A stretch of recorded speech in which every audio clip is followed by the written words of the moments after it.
वबरकातुहू। सारे के सारे ठीक होंगे अल्हम्दुलिल्लाह, मुनाफे के अंदर होंगे और अगर मुझे फॉलो कर रहे होंगे तो अच्छा, अपने अल्हम्दुलिल्लाह अल्लाह ताला का बड़ा लाख लाख शुक्र है जो प्रीवियस एनालिसिस किए गए थे, अल्हम्दुलिल्लाह रिज़ल्ट 100% रहा।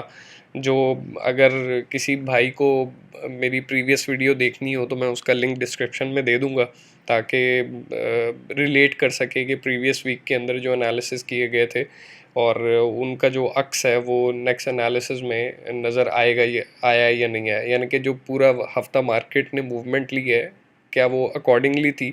अच्छा, टू बी वेरी ऑनेस्ट, वो अक्सर लोग इस चीज़ पर एतराज़ करते हैं कि सर तुक्के लग जाते होते हैं। तो ठीक है, तुक्का एक दफ़ा लगता है, दो दफ़ा लगता है, पूरे पूरे महीने तुक्के नहीं लगते। ठीक है, हाँ, ये भी सही है, ये बात किसी हद तक बेहतर है कि कहीं ना कहीं इन्वॉल्वमेंट ये होती है कि आपका जो एक्सपीरियंस होता है उसके रिलेटेड आप चीज़ों का फैसला कर रहे होते हैं। ठीक है, और बहुत सारे लोग जो हैं वो इस चीज़ को पॉजिटिव एंगल में देखते हैं और बहुत सारे लोग जो हैं वो इस चीज़ को नेगेटिव एंगल में देखते हैं।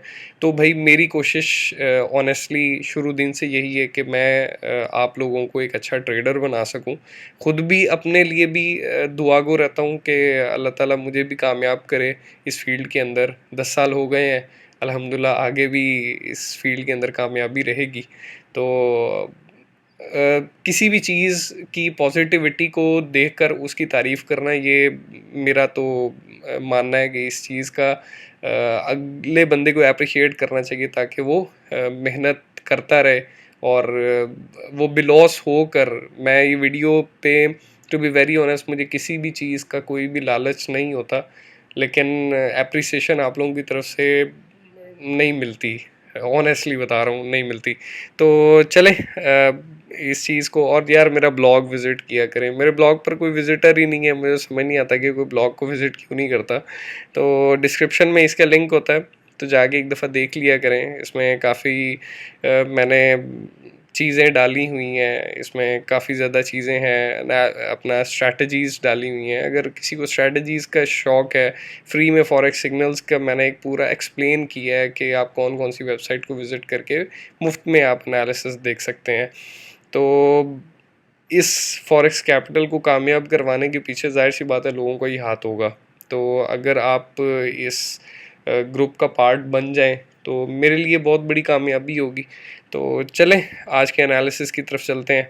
फॉरेक्स फैक्ट्री की न्यूज़ेस को देखते हैं सबसे पहले। अच्छा, मंडेज़ इतने को ख़ास नहीं है, लेकिन ऑज़ी डॉलर से रिलेटेड एक न्यूज़ है जिस पर forecast as per the previous जो अपना जो भी परसेंटेज उनकी सेल की मंथ ऑन मंथ आई है रिटेल की, तो जो नेक्स्ट फोरकास्ट है as per the forex factory वो सेम ही है। तो मेरा जहाँ तक आइडिया है कि मूवमेंट इतनी को ख़ास नहीं होगी। अच्छा, उसके बाद अगर हम लोग जीबीपी यूएसडी को लेकर चलते हैं तो लंदन सेशन की ओपनिंग पर ही उसकी एक न्यूज़ है, तो वो भी कोई पॉजिटिव इम्पैक्ट क्रिएट नहीं करेगी। माइट बी इट्स करेक्शन का टाइम है, क्योंकि हमने जो एनालिसिस किए थे उससे बहुत ज़्यादा अच्छा रिजल्ट हमें मिला है। अच्छा, उसके बाद ट्यूसडेज़ हैं, उसमें लंदन सेशन में एज सच कोई इतनी को ख़ास न्यूज़ नहीं है, लेकिन न्यूयॉर्क सेशन में जो है वो बेले की न्यूज़ है।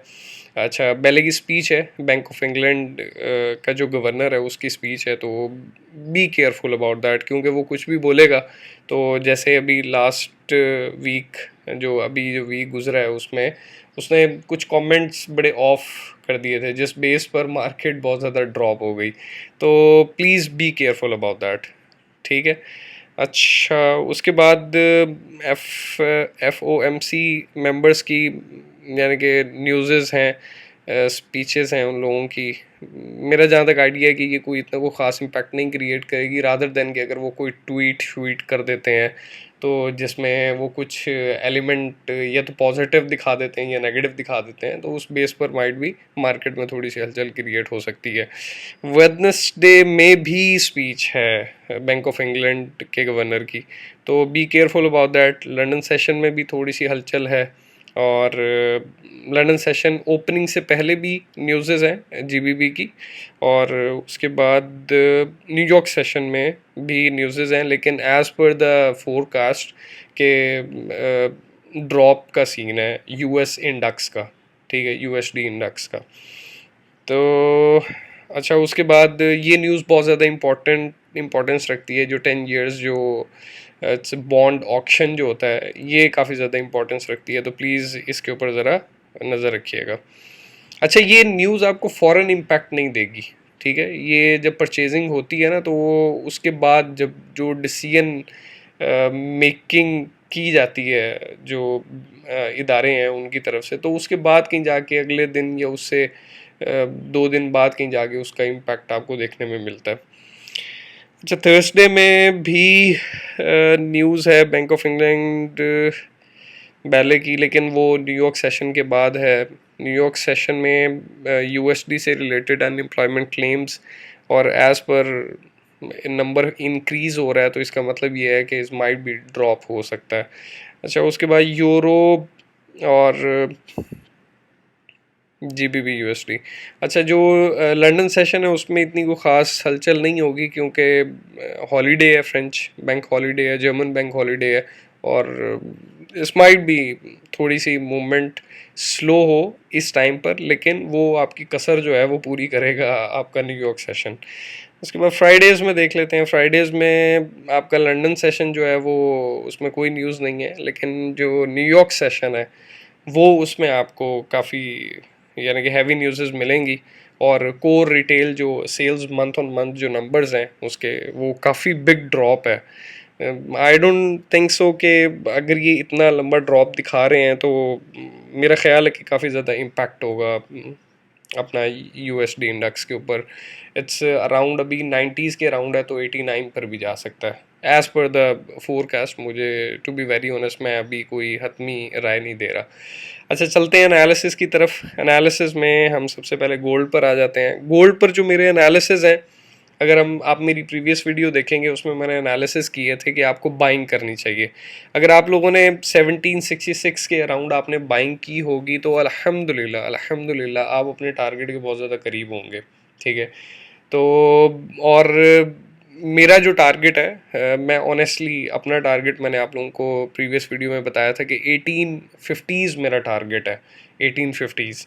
तो उसके बाद देन मेरे जो एनालिसिस हैं, अगर मार्केट इस जो जो रेजिस्टेंस है अगर इसको ब्रेक करती है, ठीक है, तो मेरा जहाँ तक आइडिया है कि ये जो नेक्स्ट रेजिस्टेंस है 1900 वाली जो रेजिस्टेंस है, ये इस तक लाजमी पहुँचेगी। और अगर 1900 वाली सिचुएशन में ये जाती है तो ये इस फ्लैग को ब्रेक कर देगी। अगर ये इस फ्लैग को ब्रेक करेगी तो it's might be the time 1966, और उसके बाद 200 का दोबारा लेवल ये टच कर सकती है।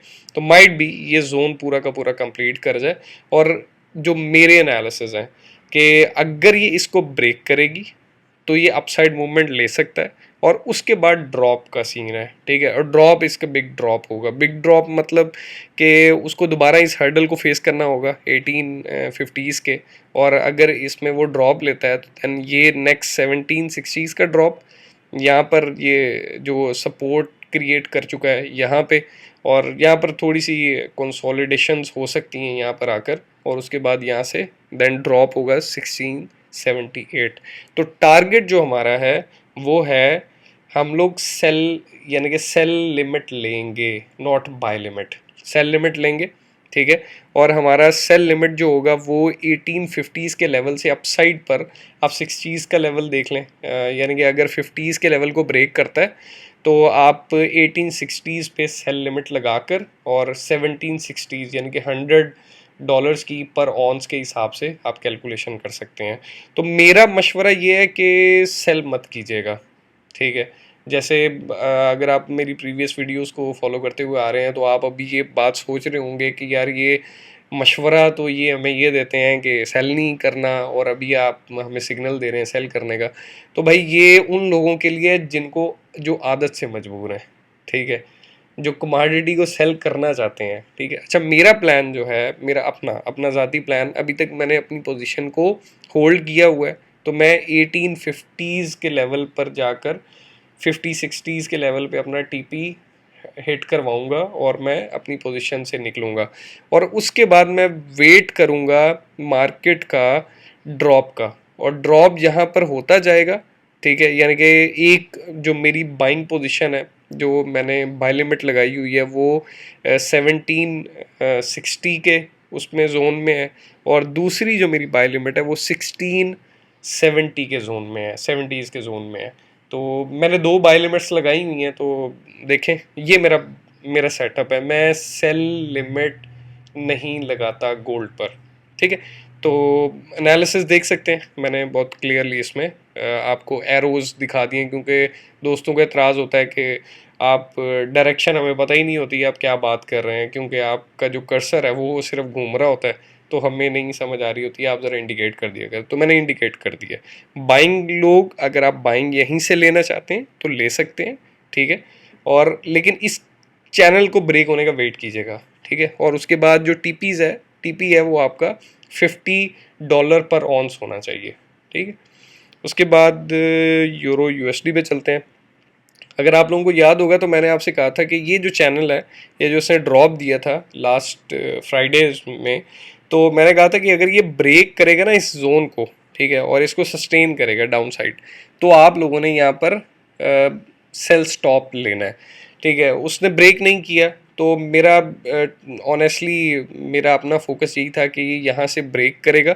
ब्रेक करने के बाद ये 1.17 वाले जोन में जा सकता है। तो लेकिन एज पर माय प्रिडिक्शन ये ब्रेक नहीं हुआ, तो ये यहीं से दोबारा रिवर्स हो गया, ठीक है। तो यहाँ से जिसने भी बाय किया होगा यूरो को, ठीक है, तो उसने तकरीबन अच्छे खासे पिप अर्न कर लिए होंगे। तो मेरे नेक्स्ट एनालिसिस यही है कि ये यहाँ से थोड़ा सा करेक्टिव मूव लेगा, और देन ये 1.23 वाले लेवल पर जा सकता है, क्योंकि ये इसको ब्रेक करने के करीब है। 1.2180 के जो लेवल्स हैं उनको ब्रेक कर, ये रेजिस्टेंस है और काफ़ी स्ट्रॉन्ग रेजिस्टेंस है ये वाली। तो अगर ये इसको ब्रेक कर जाता है तो आई एम प्रिटी श्योर के 1.2350 के लेवल तक ही जा सकते हैं, और अपने जो हाई जो है, ठीक है, इसको ब्रेक कर जाएगा। जो ऑल टाइम हाई जो है इनको ये ब्रेक कर जाएगा। और अगर ये यहाँ से ड्रॉप लेता है तो करेक्टिव मूव होगा 1.2100 तक, ठीक है, और उसके बाद देन ये अपसाइड मूवमेंट ले लेगा। तो बी केयरफुल अबाउट दैट कि थोड़ा सा करेक्टिव हो सकता है, लेकिन आप बाइंग पर रहिएगा, यूरो की सेलिंग पर मत जाइएगा, क्योंकि अगर ये इस चैनल को ब्रेक करता तो आई वॉज प्रिटी श्योर कि ये ड्रॉप लेगा। लेकिन इसने इस चैनल को ब्रेक नहीं किया, इसने अपने सपोर्ट को ब्रेक नहीं किया, तो ये सपोर्ट को टच करके तो देन ये अपसाइड मूवमेंट ले ली इसने। तो इसी से रिलेटेड मेरी एक स्ट्रैटेजी भी है जो मैंने प्रीवियस वीडियो में भी बताई थी कि यूरो यूएसडी में बहुत 90% विनिंग स्ट्रैटेजी है, तो वो भी जाके देख लीजिए कि मैं उसका लिंक डिस्क्रिप्शन में दे दूंगा।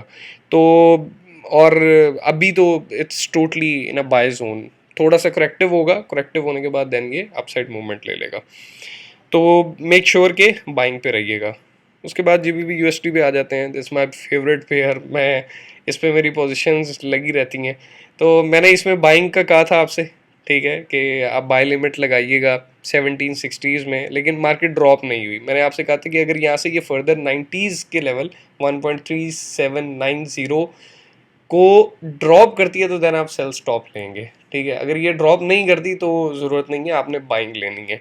तो आपने यहाँ से बाइंग ली है, ठीक है। अगर आपने लेट्स सपोज 1.3800 से बाइंग ली है तो मार्केट 1.3980 पर गई है, ठीक है। तो यानी कि 1.40 से होकर ड्रॉप इसने लिया है, ठीक है। तो ये चैनल इसको ब्रेक कर सकती थी, ये काफ़ी स्ट्रॉन्ग चैनल ये बना चुका हुआ है। तो मेरी जहाँ तक प्रेडिक्शन है कि ये थोड़ा सा करेक्टिव होगा, ये दोबारा 1.3900 वाले जोन में आ सकता है, और उसके बाद देन ये अपना जो ऑल टाइम जो हाई है 1.42 वाला, ये इसको ब्रेक कर जाएगा। लेकिन उससे पहले बिफोर दैट ये जो इसका स्ट्रॉन्ग रेजिस्टेंस है इसको ये ब्रेक करना लाजमी है। अगर ये इसको ब्रेक नहीं करता 1.40 वाले लेवल को, क्योंकि बहुत सारे लोगों की राय ये है कि ये हर दफ़ा जब भी ये इस जोन में आया है तो इसने यहाँ से पुल बैक किया है, यानी कि ड्रॉप लिया इसने। तो इसको टच किया, दोबारा ड्रॉप लिया, फिर अपसाइड गया, फिर इसको टच किया, फिर ड्रॉप लिया, फिर अप गया, फिर ड्रॉप लिया, फिर अपसाइड जा रहा है, फिर, लेकिन ये इस अपने चैनल को सस्टेन कर रहा है, ठीक है। तो जहाँ तक मेरी अपनी प्रेडिक्शन है कि ये इसने जिगजैग जो है, इसने कंसोलिडेशन जो है इसने कंप्लीट कर ली है, और ये एक अपनी ये जो ट्रेंड है ये इसको यहाँ पर इसके साथ ये सेट कर चुका हुआ है। अगर मैं इसको थोड़ा सा ड्रॉ कर दूँ, सॉरी,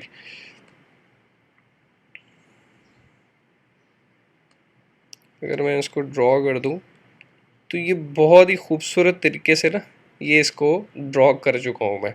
तो ये बड़े खूबसूरत तरीके से इसके साथ ये प्रॉपरली मैच कर गया है। तो ये जो ट्रेंड लाइन है ये बहुत टाइम से इसको फॉलो कर रहा है। तो जहाँ तक मेरी अपनी प्रेडिक्शन है कि ये अपसाइड मूवमेंट लेगा, 1.3900 पर बाइंग कीजिएगा, ठीक है। और इसको ओपन यानी कि 100 पिप्स, मैं 100 पिप्स से ज़्यादा के हक में नहीं होता, एक हफ्ते में 100 पिप्स काफ़ी होते हैं। तो पिछले वीक में हमने 300 पिप कमा लिए, 100 पिप हमने डॉलर पे कमाए, 100 पिप हमने यूरो पे कमाए, और 100 पिप ही हमने अपना पाउंड पे कमा लिए। तो काफ़ी अच्छा रहा प्रीवियस वीक जो था। तो मेरे एनालिसिस अभी भी ऐसे ही हैं, तो मेरे लिए प्लीज़ दुआ कीजिएगा। अच्छा, ये जो जोन है ये अगर यहाँ से ड्रॉप वाला सीन बनता है ना, ये जो मैंने ये करेक्टिव बोला है, अगर ये यहाँ से ड्रॉप करता है ना, तो इसको ये जो सपोर्ट है इसको ब्रेक करना पड़ेगा। अगर ये इस सपोर्ट को ब्रेक करता है तो देन ये 1.34 पर जा सकता है। लेकिन अगर ये इस जोन को ब्रेक करेगा तो इसको ये चैनल ब्रेक करना पड़ेगा। तो चैनल ब्रेक होगा तो ऑब्वियस सी बात है, इट्स लाइक काफ़ी it's hard and tough thing to break a channel. लेकिन कुछ भी हो सकता है, it's a market, it's not like कि मैं जब भी कोई बात करूँगा तो वो 110% एक्यूरेट साबित होगी। बहुत दफ़ा ऐसा होगा कि मैं जो बात करूँगा उसके अंदर बहुत सारे तरद्दुद भी होंगे, बहुत सारी प्रॉब्लम्स भी होंगी, और आप वो पोजीशन ले लेंगे और उस पोजीशन में आप एक्यूरेट नहीं बैठेंगे। तो मेक श्योर। अच्छा, मुझसे एक दोस्त ने सवाल किया था कि यार मेरे पास मिनिमम इन्वेस्टमेंट जो है वो जीबीपी के लिए कितनी होनी चाहिए अगर मैं जीबीपी यूएसडी को सिर्फ ट्रेड करता हूँ। मेरे भाई, सिर्फ जीबीपी यूएसडी को। अच्छा, मेरी एक बात मद्देनज़र रखिएगा, इस चीज़ को मैं बहुत ज़्यादा फोकस करवाता हूँ अपने जो भी दोस्त हैं मेरे साथ जो काम करने वाले हैं, कि एक अकाउंट पे सिर्फ एक एसेट पे ट्रेड किया करें, यानी कि एक करेंसी पेयर पर ही ट्रेड करनी है। और अगर एक अकाउंट है, लेट्स सपोज आपके पास $500 का एक अकाउंट है और $500 पर आप सिर्फ एक पेयर पे काम करेंगे। अगर $1000 का अकाउंट है तो सिर्फ एक पेयर पर काम करेंगे, दूसरा पेयर नहीं। लेट्स सपोज जीबीपी यूएसडी को ट्रेड कर रहे हैं तो $500 के साथ सिर्फ जीबीपी यूएसडी की ही कैलकुलेशन होनी चाहिए और ट्रेड उसी की होनी चाहिए। तो 500 के साथ मुझसे पूछा गया कि लॉट साइज़ क्या होना चाहिए, जो मैं रखता हूँ और जो मैं रिकमेंड भी करता हूँ। जीबीपी यूएसडी में अगर आपके पास $500 का बैलेंस है तो 0.02 इट्स वेरी कन्वीनियंट, काफ़ी कन्वीनियंट है, आपको डूबने नहीं देगी, कभी भी डूबने नहीं देगी, ठीक है। लेकिन आप अगर मनी मैनेजमेंट के साथ चलेंगे तो मेरी स्ट्रैटेजीज़ कुछ हैं, मैं लिंक उसमें दे दूंगा डिस्क्रिप्शन में, तो आप उनको देख लीजिएगा। और प्लीज़ यार सब्सक्राइब करो, लाइक करो, कमेंट किया करो, कुछ ना कुछ तो बोला करो ताकि मुझे आइडिया तो हो कि, क्योंकि मेरे जो दोस्त हैं वो तो मुझे वीडियो देख के वो मुझे कमेंट्स वगैरह करते रहते हैं, बताते रहते हैं, इनबॉक्स में आके मुझे कमेंट करते हैं। तो प्लीज़ मेरी वीडियो के नीचे कमेंट किया करें यार, ताकि लोगों को भी आइडिया हो कि यार इस बंदे ने जो प्रीवियसली एनालिसिस किए थे वो एक्यूरेट भी थे। तो इससे मेरी भी ऑडियंस क्रिएट हो जाएगी और आप लोगों का भी बड़ा फ़ायदा हो रहा है।